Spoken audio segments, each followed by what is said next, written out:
Today I'm going to show you how to turn on sports notifications in Edge step by step so you can start getting the latest scores, updates, and sports alerts right inside your browser. This is a quick setting change, but it's really useful if you want to stay on top of your favorite teams without constantly searching for updates. If this tutorial helps, don't forget to hit that like button and subscribe for more quick how-to guides. Alright, let's jump right in. First, open Microsoft Edge and go to the homepage. On the page, look for the settings icon. It usually looks like a gear icon, and that's where the homepage settings are stored. Click on that page settings icon to open the customization options. Once the settings panel appears, look for the notification settings section.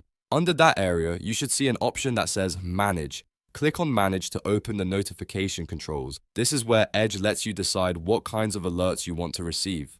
Now scroll or look through the available notification options until you find Get All Sports Notifications. This is the setting that enables sports-related alerts. Toggle it on so Edge can start delivering those sports updates to you. After that, your sports notifications should be active and you'll begin seeing relevant alerts when there are updates available. If you ever want to turn them off later, just come back to the same notification settings and switch the toggle back off. And that's it. You've successfully turned on sports notifications in Edge in just a few clicks. If this video helped you out, make sure to like the video and subscribe for more simple browser tips and tutorials.